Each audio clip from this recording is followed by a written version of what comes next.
রিজিকের সর্বনিম্ন স্তর হচ্ছে প্রিয় ভাই এবং বোনেরা খাদ্য, টাকা পয়সা, জাগতিক সম্পদ এগুলা।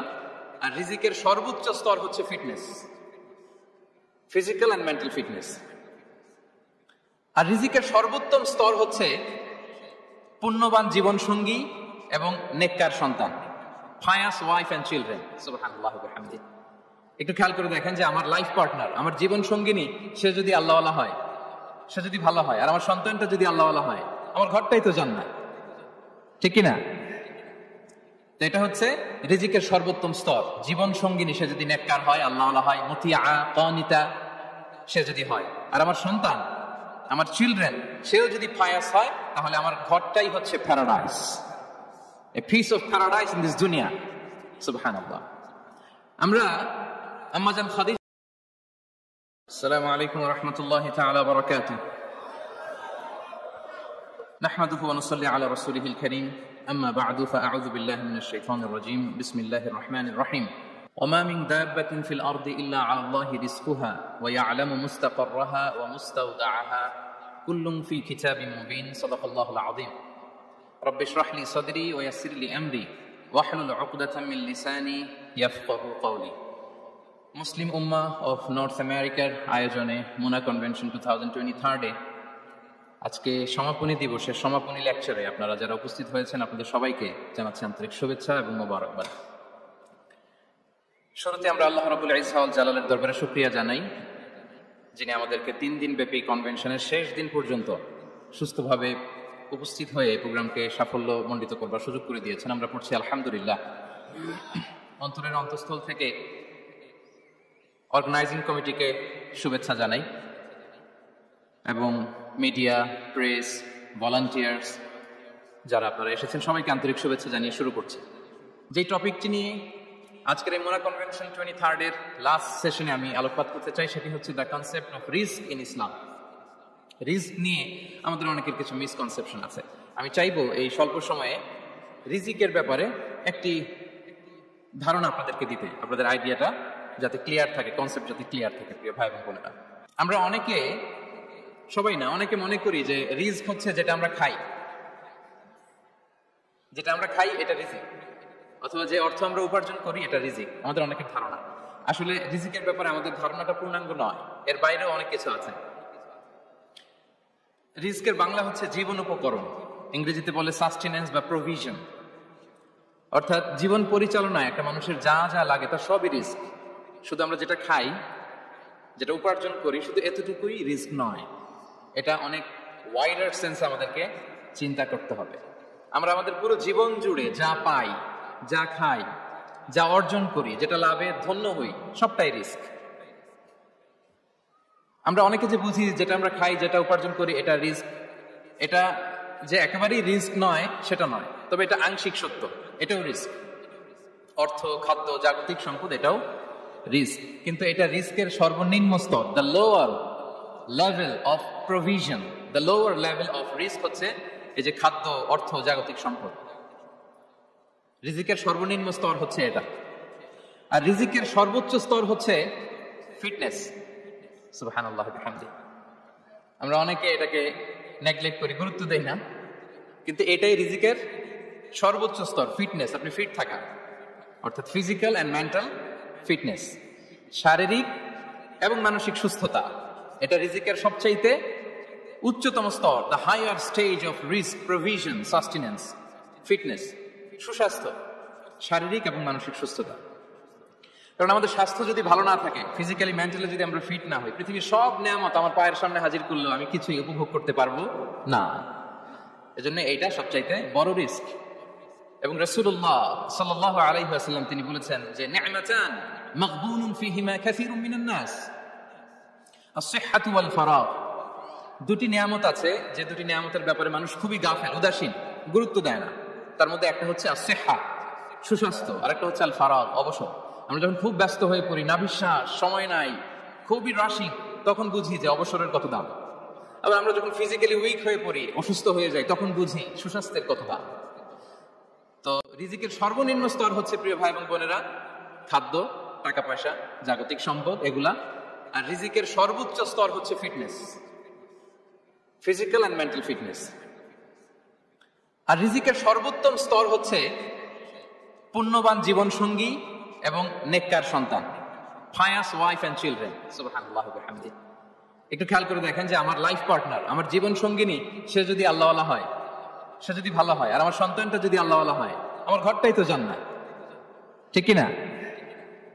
তো এটা হচ্ছে রিজিকের সর্বোত্তম স্তর। জীবন সঙ্গিনী সে যদি নেককার হয়, আল্লাহওয়ালা হয়, মুতিয়া কানিতা সে যদি হয়, আর আমার সন্তান, আমার চিলড্রেন, সেও যদি পায়াস হয়, তাহলে আমার ঘরটাই হচ্ছে paradise, a piece of paradise in this দুনিয়া।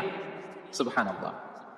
আমরা আম্মাজান খাদিজাতুল কুবরা আত-তাহিরা রাদিয়াল্লাহু তাআলা আনহা, ওনার কথা জানি যে বিষ্ণু ইসা ইসলামের স্ত্রী আমাদের আম্মাজান রাসূলুল্লাহ সাল্লাল্লাহু আলাইহি ওয়াসাল্লামকে বড্ড ভালোবাসতেন, আগলে রাখতেন, সবসময় মেন্টালি সাপোর্ট দিতেন, ফিনান্সিয়ালিও সাপোর্ট দিতেন।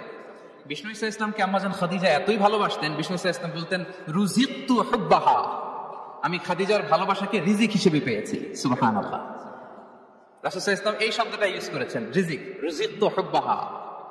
এবং তিনি দোয়া করার সময় বলতেন, আল্লাহ, কিয়ামতের সে বিভীষিকাময় দিনে, যেদিন বন্ধু বন্ধুকে চিনবে না, স্বামী স্ত্রীকে চিনবে না, বাবা সন্তানকে চিনবে না, পীর সাহেব মুরিদকে চিনবে না, নেতা কর্মীকে চিনবে না, ভাই বোনকে চিনবে না, সেই কঠিন মুহূর্তে আল্লাহ, আমি আমার খাদিজাকে যেন ভুলে না যাই।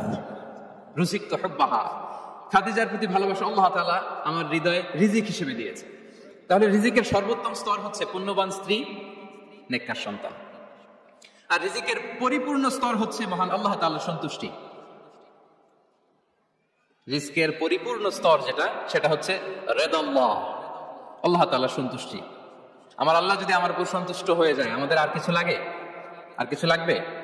এটাই তো আমাদের এক্সপেকটেশন, এটাই তো আমাদের কামনা বাসনা, এটাই আমাদের ইচ্ছা যে আমার আল্লাহ আমার উপর সন্তুষ্ট হবেন।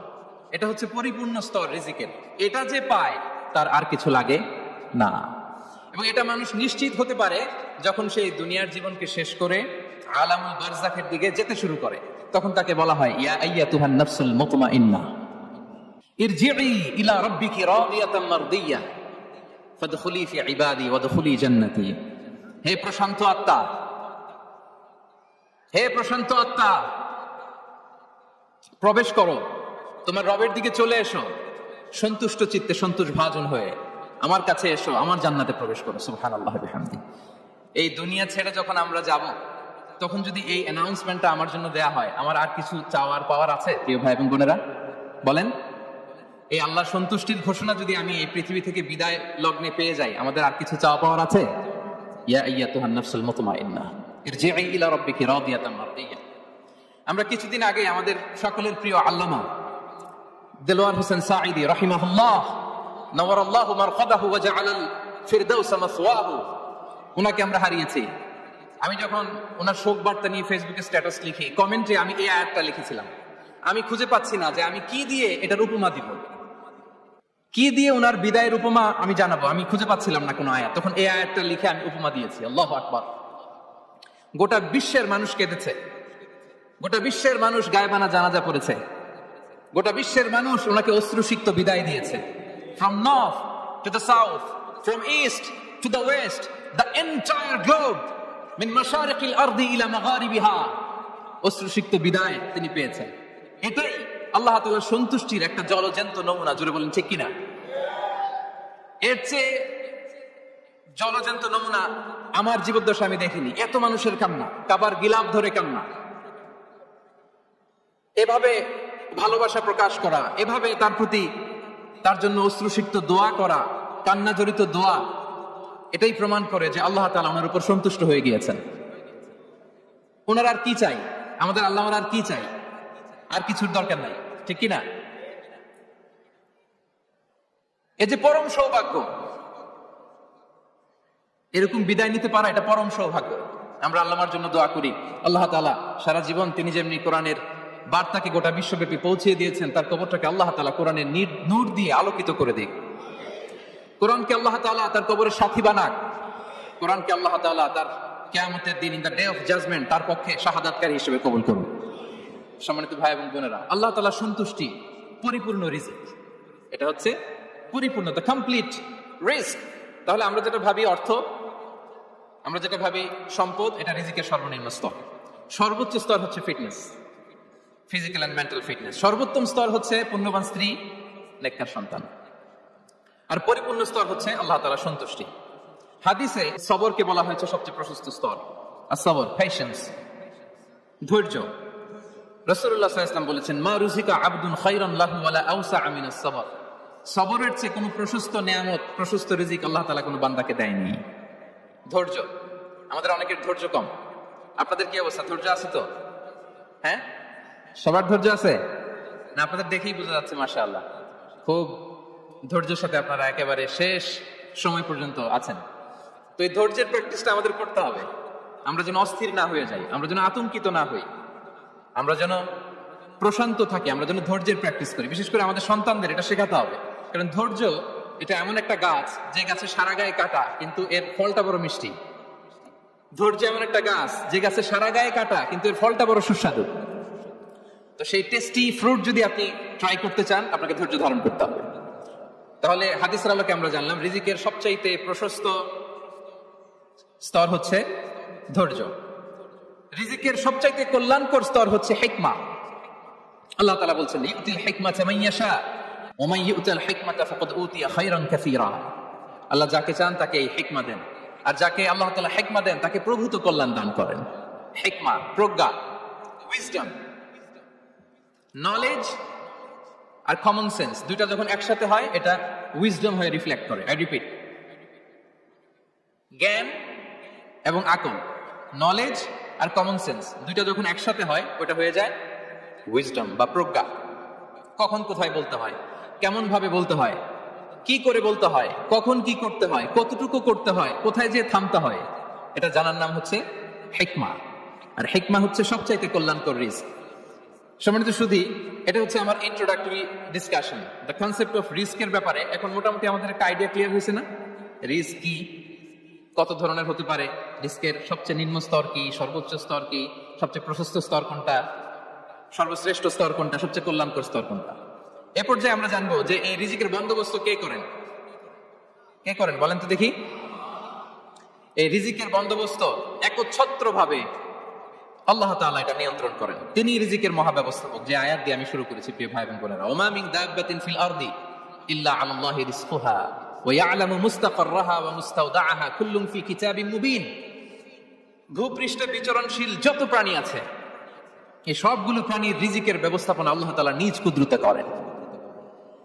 এবং এই প্রত্যেকটা প্রাণীর স্থায়ী অস্থায়ী নিবাস সম্পর্কে, অবস্থান সম্পর্কে তিনি জানেন। এখানে যদিও ফিল আরদি বলা হয়েছে, বস্তুত জলে, স্থলে, বায়ুমণ্ডলে যত লিভিং ক্রিয়েচার আছে, সব লিভিং ক্রিয়েচারের রিজিকের বন্দোবস্ত করেন কে? এজন্য তিনি হচ্ছেন রাজ্জাক। তিনি ওনার একটা নাম দিয়েছেন যে আমি হচ্ছি আর রাজ্জাক, ইন্নাল্লাহা হুয়ার রাজ্জাকু যুল কুওয়াতিল মাতিন। নিশ্চয় আল্লাহ তাআলা তিনি হচ্ছেন আর রাজ্জাক, তিনি রিজিকের ব্যবস্থাপক। যে কেউ রাজ্জাক হতে পারে না, চাইলে রাজ্জাক হওয়া যায় না। রাজ্জাক একজন, তিনি কে? আল্লাহ। রিজিকের রেসপন্সিবিলিটি আল্লাহ, রিজিক নিয়ে চিন্তা আল্লাহর। তা আল্লাহর চিন্তা আমি করলে হবে? বলেন, যেটা দায়িত্ব আল্লাহ, যে রেসপন্সিবিলিটি আল্লাহর, ওই রেসপন্সিবিলিটি আমি নিলে হবে? হবে না। তাহলে আল্লাহ তাআলা নিজেকে আর রাজ্জাক বলে কোরআনে আমাদের সামনে উপস্থাপন করেছেন। রাজ্জাকের তিনটা বৈশিষ্ট্য আছে। যে সত্তার মধ্যে তিনটা বৈশিষ্ট্য খুঁজে পাওয়া যায়, তিনি হচ্ছেন আর রাজ্জাক, দ্য প্রোভাইডার, দ্য সাস্টেইনার। আর রাজ্জাক কোন সেই তিন গুণ? এক নম্বর গুণ হচ্ছে নো ডেফিসিয়েন্সি, তার কোনো অভাব থাকবে না। who continuously provides sustenance to his creatures, যে লাগাতার, নিয়মিত, প্রতিনিয়ত তার সৃষ্টিকে রিজিক দেন এবং গোটা বিশ্বকে রিজিক সরবরাহ করতে যে তার ধনভাণ্ডারের 1 ইঞ্চিও কমে না। সুবহানাল্লাহি ওয়া বিহামদিহি। এই যে সাইয়েদনা আদম আলাইহিস সালাম থেকে শুরু করে আপ আনটিল নাও গোটা বিশ্বের সবগুলো মানুষকে, জিন জাতিকে, হ্যাঁ, পক্ষীকুল, সাগরের অতল গহ্বরে দ্য ব্লু ওয়েল, নীল তিমিগুলোকে, বিশাল মাছগুলোকে, এই সব কিছুকে যে আল্লাহ তাআলা রিজিক সরবরাহ করছেন, আল্লাহর যে ধনভাণ্ডার একটু কমে আসার কথা না এতদিনে? কি বলেন? এত হাজার হাজার বছর রিজিক দেওয়ার পরও তোর ধনভাণ্ডার কমে নাই না। আল্লাহ বলে তোমাদের যার যা লাগবে, যার যা চাহিদা, যার যেটা দরকার সবও যদি দিয়ে দেয়, আমি আল্লাহর ধনভাণ্ডারের 1 ইঞ্চিও কমবে না। আর Razzak যুল কুওয়াতিল মাতিন, the provider, the sustainer. তাহলে রাজ্জাক হতে হলে ওই সত্তার তিনটা গুণ লাগে। এক হচ্ছে নো ডেফিসিয়েন্সি, তার কোনো ঘাটতি থাকতে পারবে না। 2 নাম্বার কোয়ালিটি হচ্ছে নেভার ফরগেটফুল, তিনি ভুলতে পারবেন না। who never forget the needs of his creation, তার সৃষ্টির কোথায় কার কখন কোনটা লাগে এটা ভুলে গেলে চলবে না। ধরেন তিনি নর্থ আমেরিকাতে, এখানে কানাডায় যারা আছে, আমেরিকাতে যারা আছে, তাদেরকে রিস্ক দিচ্ছে। ওদিকে সাউথ আমেরিকাতে, ব্রাজিলে, আর্জেন্টিনার জঙ্গলে কিছু জনগোষ্ঠী রয়ে গেছে, এদের কথা আল্লাহ ভুলে গেছে।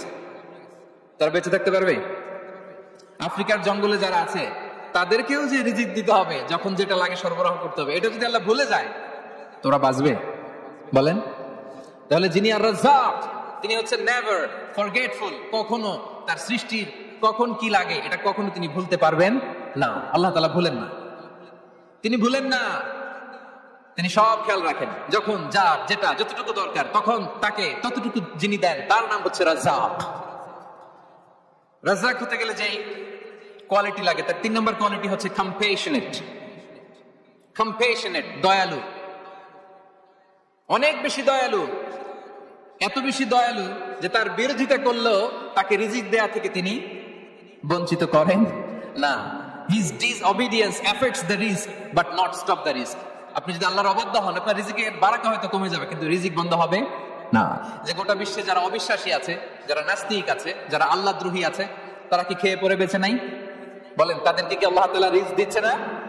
এই তো সুবহানাল্লাহ। কম্প্যাশনেট, এত দয়ালু, তার যারা বিরোধী, তাকে যারা গালি দেয়, তাকে যারা বিশ্বাস করে না, তাকে যারা সেজদা দেয় না, তিনি তাদেরকেও খাওয়ায়, তিনি তাদেরকেও সুস্থ রাখে, তিনি তাদেরকেও হাত খুলে দান করে। আল্লাহু আকবার। আর রাজ্জাক, ইন্নাল্লাহা হুয়া রাজ্জাকু যুল কুওয়াতিল মাতিন। তাহলে এই 3টা গুণ থাকতে হবে রাজ্জাক হতে হলে। No deficiency, never forgetful, compassionate. এবং আল্লাহ তাআলা বলছেন, আম্মান হাযাল্লাযী ইয়ারযুকুকুম ইন আমসাকা রিজকা বাল লাজ্জু ফি উতুওয়ি ওয়া নুফুর। সূরাতুল মুলক আল্লাহ বলেছেন যে তিনি যদি রিজক বন্ধ করে দেয় তাহলে এই রিজক তোমাদেরকে কে দিবে? আছে কেউ দেয়া? সূরা মুলকের শেষ আয়াতে আল্লাহ বলেছেন যে তোমরা যে সুমিষ্ট পানি খেয়ে বেঁচে আছো, এটা যদি একেবারে জমিনের অতল গহ্বরে আমি নিয়ে যাই, কে এনে দিবে তোমাদেরকে পানি? কে এনে দিবে সুমিষ্ট পানি? এজন্য বিষ্ণু ঈসা ইসলাম পানি খেয়ে তিনি পড়তেন, আলহামদুলিল্লাহিল্লাযী জাআলা হাযাল মাআ আযবান ফুরাতান বিরাহমাতিহি ওয়া লাম ইয়াজআলহু মিলহান উজাজান লিযুনুবিনা। পানি খেয়ে তিনি বলতেন প্রশংসা আল্লাহর, যে আল্লাহ তার অসীম দয়ায় এই পানিকে সুমিষ্ট করেছেন, আমাদের পাপের কারণে এই পানিকে তিনি লবণাক্ত করে দেন নাই। সুবহানাল্লাহ। ইন্নাল্লাহা হুয়া রাজ্জাকু যুল কুওয়াতিল মাতিন। তিনি হচ্ছেন রাজ্জাক। এজন্য সম্মানিত ভাইরা, রিজিক নিয়ে আজকে থেকে টেনশন বন্ধ করে দিতে হবে। আমাদের কাজ হচ্ছে চেষ্টা করে যাওয়া, প্রাণান্তকর প্রচেষ্টা করা, আমাদের রোলটা আমরা প্লে করব, কিন্তু রিজিকের ফয়সালা করবে একজন, তিনি কে? ইন্নাল্লাহা হুয়া রাজ্জাকু যুল কুওয়াতিল মাতিন। এটা নিয়ে চিন্তিত হওয়ার কিছু নাই প্রিয় ভাই এবং বোনেরা। আমরা আমাদের মায়ের পেটে থাকতেই এটা ফিক্স হয়ে গিয়েছে। আমরা যখন মায়ের পেটে ছিলাম, ইন্না আহাদাকুম ইজমাউ খালকুহু ফি বাতনি উম্মিহি 40 ইয়াওমান সুম্মা ইয়াকুনু আলাকাতান মিসলা যালিক সুম্মা ইয়াকুনু মুদগাতান মিসলা যালিক।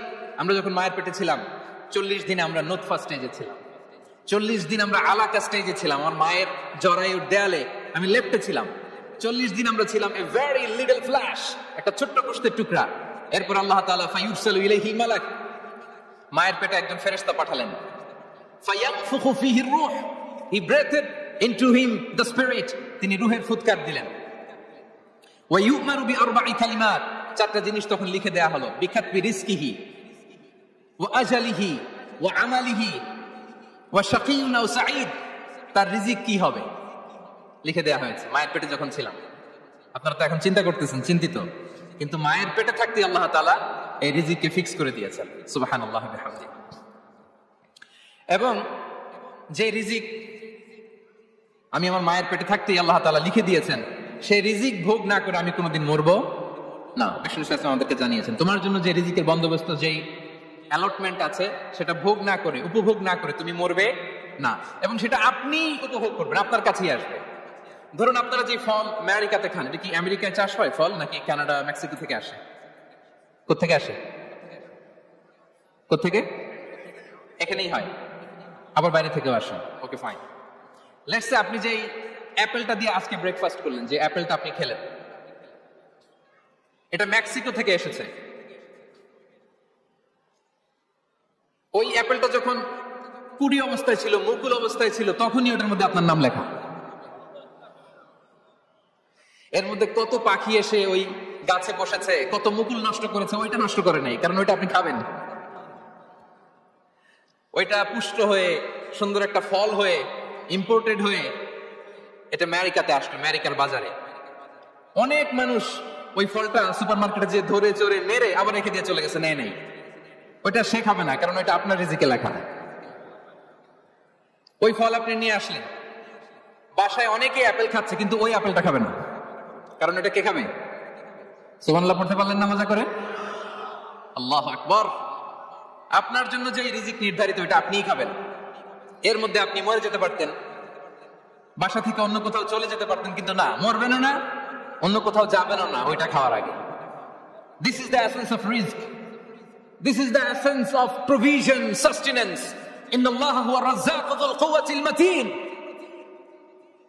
মায়ের পেটে থাকতে নির্ধারিত, ওই ফল কেউ টাচ করবে না up until you try it. This is risk. এই কথাটাই বিষ্ণু ঈসা ইসলাম খুব সুন্দর করে বলেছেন, লা তামুতু নাফসুন হাত্তা তাস্তাকমিলা রিজকাহা। অন্য বর্ণনায় এসেছে লা তামুতু নাফসুন হাত্তা তাস্তাওফিয়া রিজকাহা। মানুষের জন্য যে রিজিকের বরাদ্দ সেটা উপভোগ না করে, সেটা না খেয়ে ওই মানুষ এই দুনিয়া থেকে বিদায় নিতে পারে না। তাহলে আমার রিস্ক ভোগ না করে আমি মরবো না। এবং এটা যেহেতু আপনার জন্য নির্ধারিত, এটা আপনি পাবেনই। এখন এটা কি হালাল পন্থায় আপনি পাবেন না হারাম পন্থায় পাবেন, দ্যাট ইজ ইউর ডিসিশন। আপনার রিস্ক আপনার কাছে আসবে। এটা নির্ধারিত না অনির্ধারিত বলেন তো? আমি সবার কাছ থেকে শুনবো, রিস্ক কি নির্ধারিত না অনির্ধারিত? ফিক্সড, নির্ধারিত। ফর এন এক্সাম্পল, ধরুন আপনি সারা জীবনে 1 কোটি টাকা ইনকাম করবেন। কয় কোটি? 1 কোটি টাকা ইনকাম করবেন, এটা নির্ধারিত, আল্লাহ তাআলা ফিক্স করে ফেলেছেন, এটা আল্লাহর সিদ্ধান্ত। কিন্তু এই 1 কোটি হালাল পন্থায় আপনি উপার্জন করবেন না হারাম পন্থায়, এটা আপনার সিদ্ধান্ত। So now the decision is yours. যদি আপনি পরিশ্রমী হন, যদি আপনি সৎ পথ অবলম্বন করেন, তাহলে ওই 1 কোটি আসবে আপনার কাছে, কিন্তু হালাল পন্থায়। আর যদি আপনি হালাল হারাম মিক্স করেন, টেবিলের উপর দিয়েও নেন, নিচ দিয়েও নেন, আসবে কিন্তু 1 কোটি। আসবে কয় কোটি? কথা বুঝে নাই বোধহয়। টেবিলের নিচ দিয়েও যদি নেন, সারা জীবনে আপনি পাবেন কত? 1 কোটি। So now the decision is years. সিদ্ধান্ত আপনার। হালাল পন্থায় উপার্জন করবেন না হারাম পন্থায়? বলেন হালাল না হারাম? হারামের সাথে আমাদের কোনো সম্পর্ক?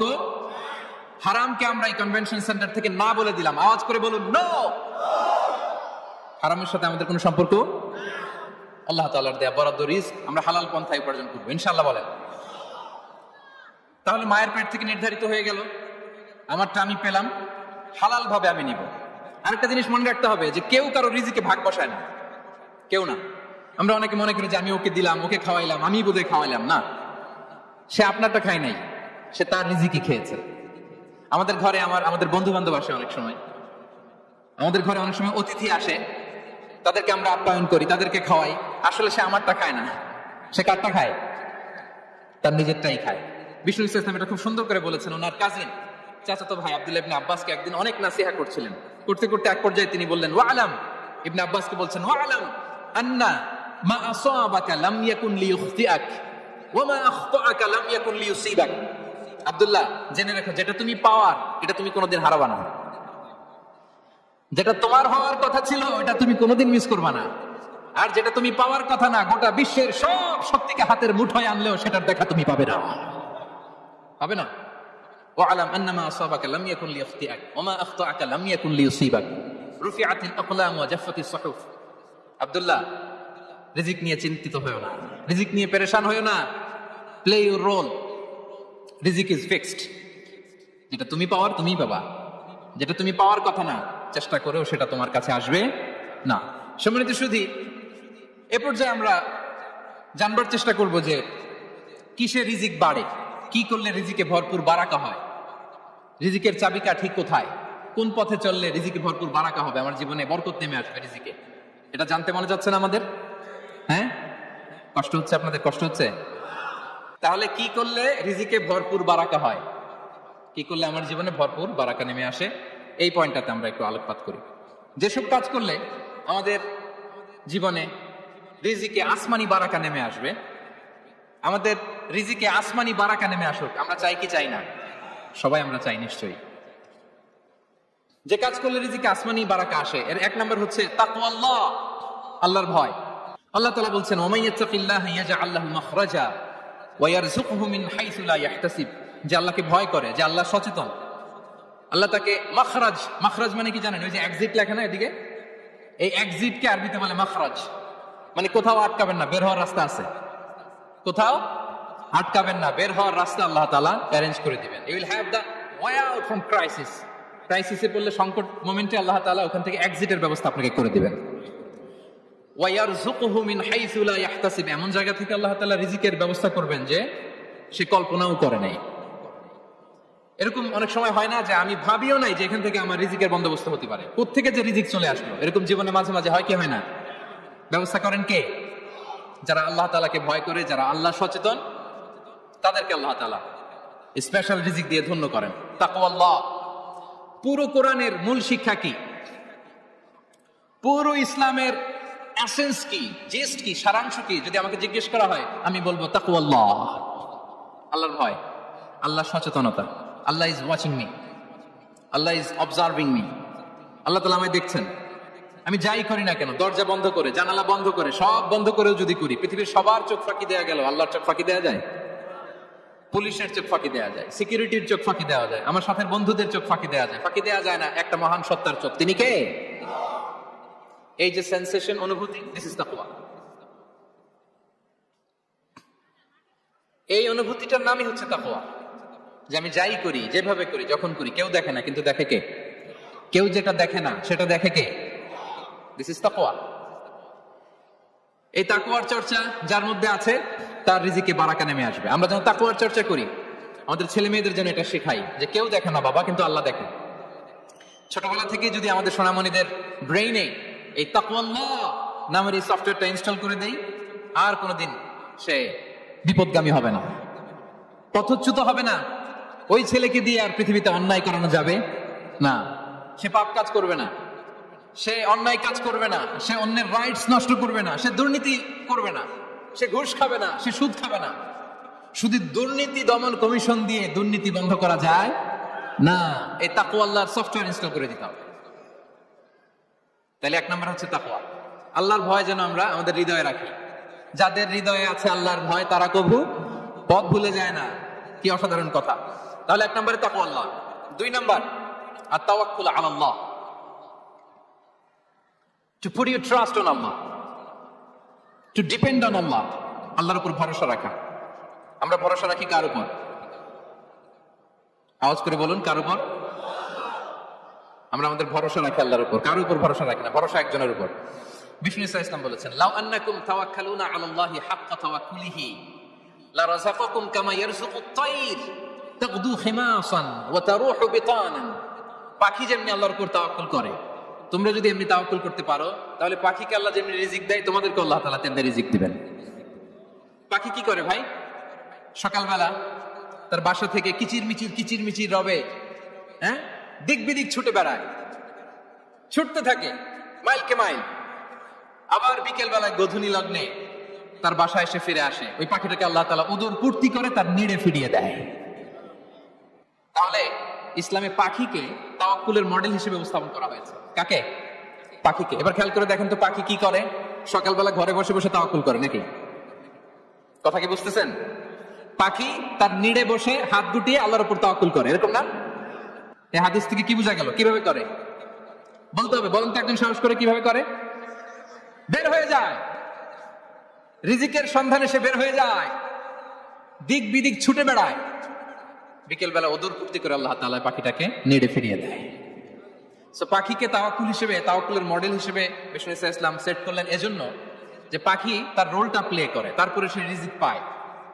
এটা হচ্ছে রিজিকের এসেন্স, যে আমাদের রোলটা আমাদের প্লে করতে হবে, আমাদেরকে আমাদের চেষ্টাটুকুন করতে হবে, তারপরে আল্লাহ তাআলার উপর আমরা ভরসা করব। ইসলামে তাওয়াক্কুল is always at the second stage. The first stage is your role, your effort, your precaution, তারপরে হচ্ছে তাওয়াক্কুল।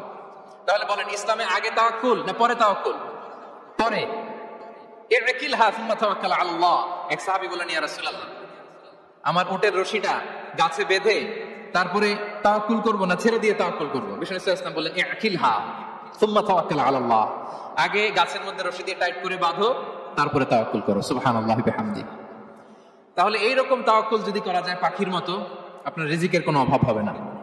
কিন্তু আমাদের সমস্যা যেটা, প্রিয় ভাই এবং বোনেরা, আমরা আমাদের অলসতা, অপারগতা, আমাদের কি বলবো হীনমন্যতা, আমাদের কর্মহীনতাকে তাওয়াক্কুল বানিয়ে নিয়েছি। বুঝতে পেরেছেন? আমরা আমাদের অলসতাকে বানিয়েছি কি? তাওয়াক্কুল। আমাদের কর্মহীনতাকে বানিয়েছে কি? তাওয়াক্কুল। আমরা কি করি? আমরা বলি আল্লাহর উপর ভরসা করলাম, নিজে কিছু না করে। কি বলে আমাদের বাংলা একটা কথা বলে, যা করে আল্লাহ। নিজের কোনো রোল প্লে নাই, নিজের কোনো প্রিকশন নাই, কোনো প্ল্যানিং নাই, কোনো পলিসি নাই, কোনো স্ট্র্যাটেজি নাই, বলে আল্লাহর উপর ভরসা করলাম, যা করে আল্লাহ। এরকম বলে না? এই যে যা করে আল্লাহ বলে যে তাওয়াক্কুল করলেন, এটা বিষ্ণু ইসা ইসলামের শিখানো পন্থায় তাওয়াক্কুল হয়েছে? কথা বলেন, হয়েছে? বিষ্ণু ইসা ইসলাম তো অপারগতা, দারিদ্রতা, অলসতা, অকর্মণ্যতা থেকে আল্লাহর কাছে পানাহা চেয়েছেন। তো আপনি এটা কি তাওয়াক্কুল করলেন? এটা তাওয়াক্কুল হয়নি। তাওয়াক্কুলের একটা সুন্দর পিকচার আমি আপনাদের সামনে এখন উপস্থাপন করব, আপনারা যদি একটু মনোযোগী হন। মনোযোগ আছে তো সবার? তাওয়াক্কুল কিভাবে করতে হয় আমরা একটু বিষ্ণু ইসা ইসলামের বায়োগ্রাফি থেকে দেখি। রাসূল সাল্লাল্লাহু আলাইহি ইসলামের হিজরতের ঘটনাটা আমি 1 মিনিটে একটু আপনাদেরকে সংক্ষেপে শোনাই, যে তাওয়াক্কুল কিভাবে তিনি করেন। ইসলামে তাওয়াক্কুল হচ্ছে কর্ম শেষে ফলাফলের জন্য আল্লাহর উপর নির্ভর করা। কারণ আমি কাজ করলাম, ফলাফল পজিটিভ হইতে পারে, নেগেটিভ হইতে পারে, ওটা নির্ধারণ করবে কে? ফয়সালা দেয় কে? তাহলে আমরা দেখি যে বিষ্ণু ইসা ইসলাম তিনি কিভাবে তাওয়াক্কুল করেছেন। যেদিন তিনি হিজরত করবেন, রাসূল সাল্লাল্লাহু আলাইহি ওয়াসাল্লামকে অনুমতি দেয়া হলো, সেদিন হিজরতের অনুমতি যে তিনি পেয়েছেন, মাইগ্রেশনের অনুমতি যে তিনি পেয়েছেন, এটা জানানোর জন্য তিনি আবু বকরের ঘরে চলে গেলেন দুপুরবেলা। কখন? প্রশ্নের উত্তর দিতে হবে, কখন? ফি ওয়াক্তি যাহিরা, দুপুরে। রাসূল সাল্লাল্লাহু আলাইহি ওয়াসাল্লাম দুপুরে বেরোতেন না। শুধু রাসূল সাল্লাল্লাহু আলাইহি ওয়াসাল্লামই না, আরবের লোকেরা দুপুরে বের হতো না, কারণ ওইটাকে বলা হতো ওয়াক্তুল কাইলুলা। আমরা পাওয়ার ন্যাপ নেই না, এই পাওয়ার ন্যাপের টাইম ছিল তখন। বাইরে প্রচন্ড রোদ, কেউ বেরোতো না, বিষ্ণু ইসা ইসলাম বেরোতেন না। দেখেন বিষ্ণু ইসা ইসলাম ওনার চিরাচরিত অভ্যাসকে, হ্যাবিটকে ব্রেক করে দুপুরে বেরোলেন। বিষ্ণু ইসা ইসলাম কখনো মাস্ক পরতেন না, মানে মুখ ঢেকে চলতেন না, সবসময় মুখ খোলা। ওই দিন তিনি মাস্ক পরে বেরোলেন। মুতাকান্নিআন, খারাজা মুতাকান্নিআন, মানে রুমাল দিয়ে মুখটাকে ঢেকে বেরোলেন, দুপুরবেলা বেরোলেন, মানুষের চোখের সামনে যেন তিনি না পড়েন। দুপুরে বেরোলেন, মুখ ঢেকে বেরোলেন। আবু বকর রাদিয়াল্লাহু তাআলা আনহুর ঘরে যেয়ে বললেন, উযিনা লি বিল খুরুজ। আবু বকর, অনুমতি দেওয়া হয়েছে, ঘরে কারা কারা আছে একটা কথা বলবো, সবাইকে বের করে দাও। আখরিজ মান ফিল বাইত। আবু বকর বললেন, ইয়া রাসূলুল্লাহ, ঘরে তো আপনার ফ্যামিলি।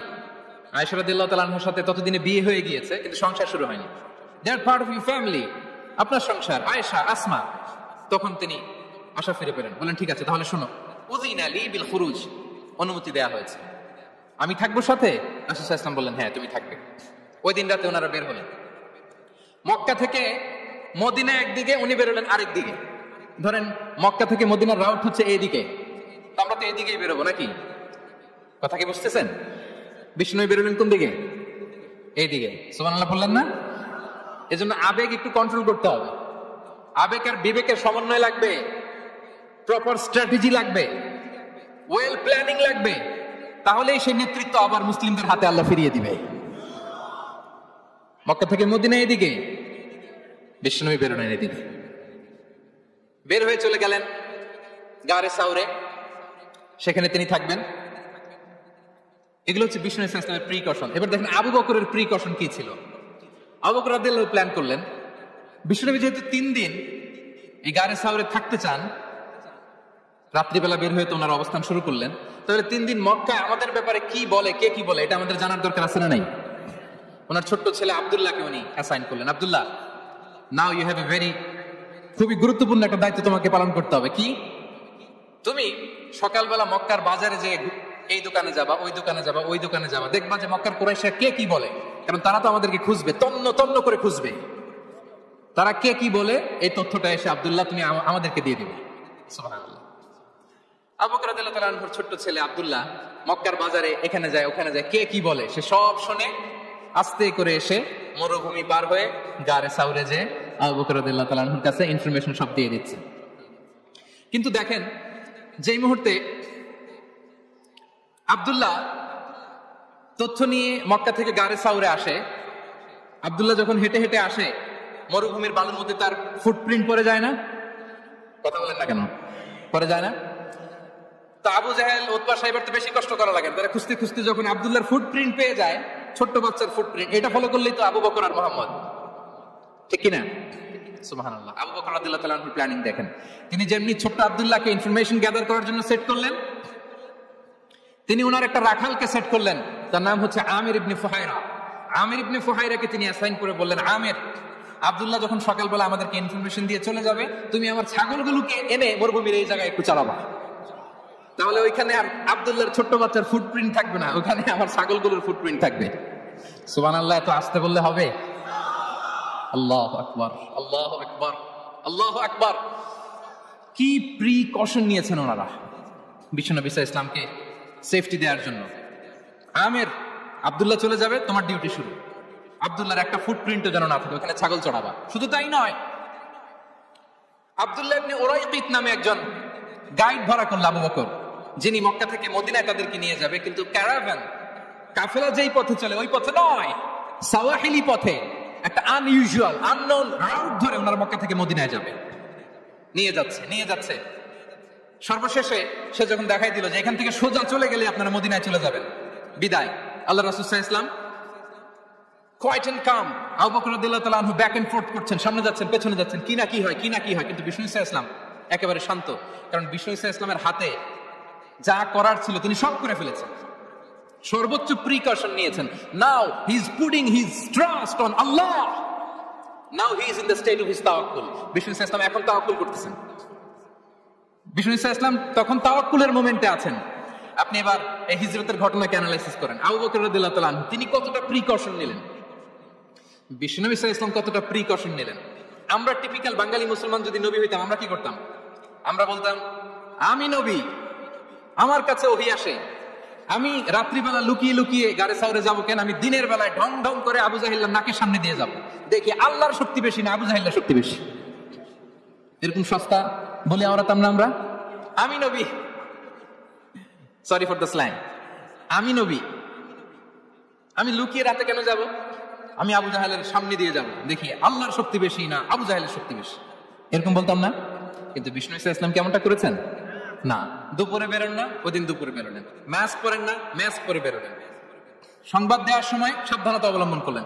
আবু বকর রাদিয়াল্লাহু তাআলা আনহু ছোট্ট বাচ্চা আব্দুল্লাহকে অ্যাসাইন করলেন, আমির ইবনে ফুহাইরাকে অ্যাসাইন করলেন, আব্দুল্লাহ ইবনে উরাইকিতকে অ্যাসাইন করলেন। সবকিছু যখন শেষ, এবার তারা মদিনা অভিমুখে রওনা হলেন, মুতাওয়াক্কিলান আলাল্লাহিল মুস্তাআন, আল্লাহর উপর তাওয়াক্কুল করে। This is the true essence of tawakkul, dear brothers and sisters. এটা হচ্ছে তাওয়াক্কুল। তো তাওয়াক্কুল যদি করতে হয় বিষ্ণু ইসলামের মতো করতে হবে। তাওয়াক্কুল always at the second stage ইসলামে। আগে আপনার রোল, আগে first you have to play your role, তারপর আপনি আল্লাহর উপর তাওয়াক্কুল করবেন। তাহলে কোনো কাজ না করে হাত গুটিয়ে আর বসে থাকবেন, আর কোনোদিন কাজ না করে বলবেন আল্লাহ ভরসা, তাহলে এটা তাওয়াক্কুল হবে? বিষ্ণু বলেন, লাউ আন্নাকুম তাওয়াক্কালুনা আলাল্লাহি হাক্কা তাওয়াক্কুলিহি লা রাযাকাকুম কামা ইয়ারযুকুত তায়র তাগদু খিমাসান ওয়া তারুহু বিতানান। যদি পাখির মতো তাওয়াক্কুল করো, পাখিরা যেমনি খাওয়ায় আল্লাহ তোমাদেরও খাওয়ায়। সুবহানাল্লাহি ওয়া বিহামদিহি। তাহলে তাকওয়া আল্লাহর পরে 2 নম্বরে পেলাম আত-তাওয়াক্কুল আলাল্লাহ।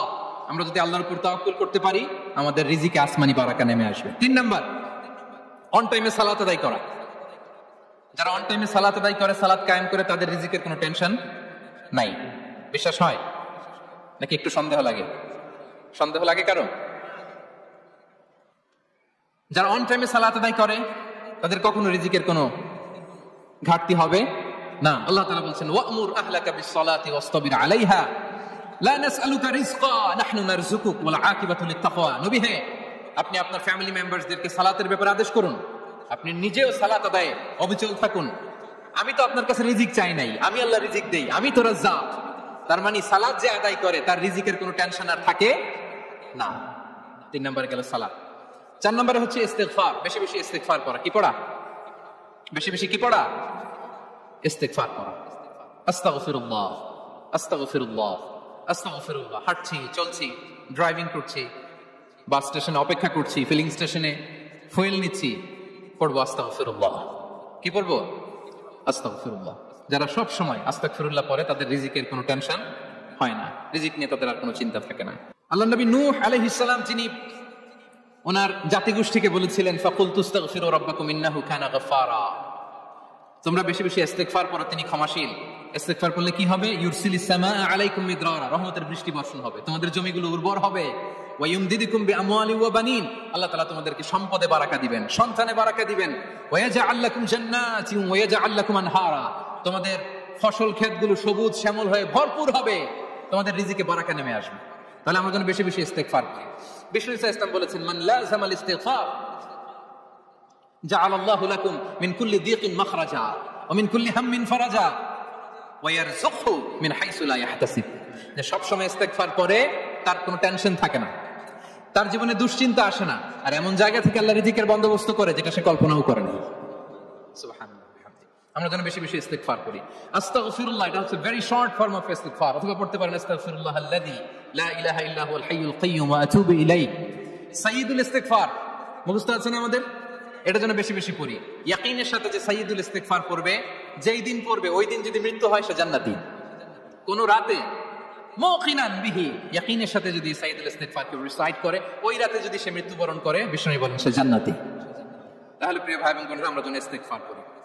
তারপরে কয়টা গেল? 1 2 3 4 5 নম্বরে হচ্ছে সিলাতুর রাহিম, আত্মীয়তার বন্ধনকে মজবুত করা। যারা আত্মীয়তার সম্পর্ককে মজবুত করে তাদের জীবনে রিজিকের কোনো টেনশন নাই, রিজিকে ভরপুর বারাকা নেমে আসে। রাসূল সাল্লাল্লাহু আলাইহি ওয়াসাল্লাম বলেন, মান সাররাহু আইয়ুবসাতা লাহু ফি রিজকিহি ওয়া ইউনসা লাহু ফি আসারিহি ফালইয়াসিল রাহিমা। যে চায় তার রিজিকে বরকত হোক, যে চায় তার হায়াতে বরকত হোক, সেজন্য আত্মীয়তার বন্ধনকে মজবুত রাখে। আমরা যেন আমাদের আত্মীয়তার সম্পর্ককে বজায় রাখি। এটা আল্লাহর আরশে লেগে থাকে আর বলে যে আমাকে মিলায়, আল্লাহ তারে মিলায়। যে আমাকে ছিন্ন করে, আল্লাহ তাআলা তার সাথে সম্পর্ক ছিন্ন করে। বিষ্ণু বলেন, লা ইয়াদখুলুল জান্নাতা খাতি'। আত্মীয়তার সম্পর্ক যে ছিন্ন করেছে সে কঠিনকালে আল্লাহর জান্নাতে প্রবেশ করার এন্ট্রি পাবে না। আমরা যেন আত্মীয়তার সম্পর্ক বজায় রাখি। 6 নাম্বার, কাসরাতুস সাদাকা, দান করলে রিজিকে বারাকা আসে।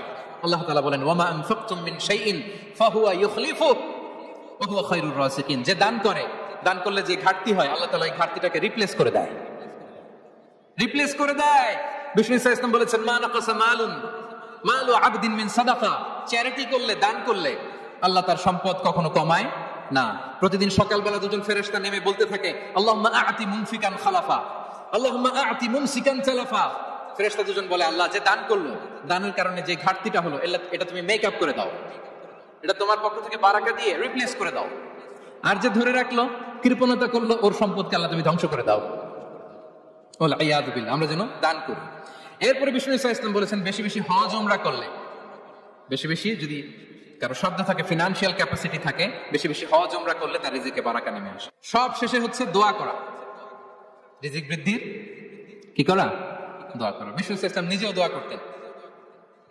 উম্মে সালামা রাদিয়াল্লাহু তাআলা আনহা, আমাদের আম্মা জান, তিনি বর্ণনা করেন, রাসূল সাল্লাল্লাহু আলাইহি ওয়াসাল্লাম ফজরের সালাতের পরে সালাম ফিরিয়ে তিনি পড়তেন, আল্লাহুম্মা ইন্নী আসআলুকা ইলমান নাফিআ ওয়া রিজকান তাইয়্যিবা ওয়া আমালান মুতাকাব্বালা। আই রিপিট, আল্লাহুম্মা ইন্নী আসআলুকা ইলমান নাফিআ ওয়া রিজকান তাইয়্যিবা ওয়া আমালান মুতাকাব্বালা। প্রত্যেকদিন ফজরের সালাতের পরে বিষ্ণু ইসলাম এই দোয়াটা পড়তেন, আল্লাহ তোমার কাছে আমি উপকারী জ্ঞান চাই, আল্লাহ তোমার কাছে আমি পবিত্র রিজিক চাই, আল্লাহ তোমার কাছে আমি কবুলযোগ্য আমল চাই, আমার আমলগুলো যেন কবুল হয়। এই দোয়াটা করতেন। এই দোয়াটা পড়বেন তো সবাই।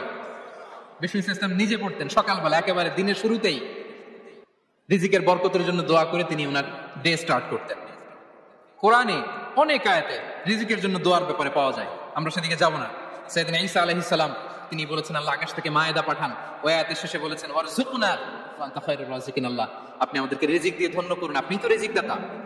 আল্লাহ নবী ইব্রাহিম আলাইহিস সালাম তিনি দোয়া করেছেন, রব্বি জাআল হাযা বালাদান আমিনা ওয়ারযুক আহলাহু মিনাস সামারাত। আল্লাহ এই জনপদকে, মক্কাকে আপনি পবিত্র নগরী, এই নগরীকে আপনি নিরাপদ নগরী করুন, আর এই নগরীর অধিবাসীদেরকে আপনি ফলমূল দিয়ে রিজিক দান করুন। তাহলে নবীরা তারা স্বয়ং রিজিকের দোয়া করেছেন। আমরা যেন রিজিক প্রাপ্তির জন্য, রিজিকে বারাকার জন্য আল্লাহ তাআলার কাছে দোয়া করি। আর উপর একটা চমৎকার কথা বলে, আর রিজকু লিমান সাআ লাইসা লিমান দাআ ফাকাত। মানে রিজিক শুধু যারা দোয়া করে তাদের জন্য নয়, দোয়ার সাথে সাথে যারা চেষ্টা করে তাদের জন্য। সুবহানাল্লাহ পড়েন। দোয়ার সাথে দাওয়ার দরকার আছে না নাই? তাওয়াক্কুলের পয়েন্ট আমরা বলেছি যে আমাদের সর্বোচ্চ চেষ্টাটুকুন করব। তাওয়াক্কুল মানে হচ্ছে কোনো কাজের প্ল্যান করা, ওই প্ল্যান বাস্তবায়নের জন্য যা যা দরকার হাজির করা, এরপরে প্রাণান্তকর প্রচেষ্টার জন্য ঝাঁপিয়ে পড়া, এরপরে কর্মশেষে ফলাফলের জন্য কার উপর নির্ভর করা? আল্লাহর উপর নির্ভর করা। সো আমাদের রোলটা যেন আমরা প্লে করি। জমিনকে আল্লাহ প্রশস্ত করে দিয়েছেন, আল্লাহ বলেছেন ওয়া কুলু মির রিজকি। জমিনকে প্রশস্ত করেছি, এর পরতে পরতে ঘুরো, খোঁজো, চেষ্টা করো তোমার রিজিক তুমি নাও। ইসলাম আমাদেরকে কর্মমুখী হতে শেখায়। আমি আমার বিভিন্ন আলোচনায় বলি যে ইসলাম কতটা কর্মমুখী ধর্ম। একটা ছোট্ট হাদিস দিয়ে শেষ করি। রাসূল সাল্লাল্লাহু আলাইহি ওয়াসাল্লাম বলেছেন, ইন কামাতিস সাআতু ওয়া ফি ইয়াদি আহাদিকুম ফাসিলা।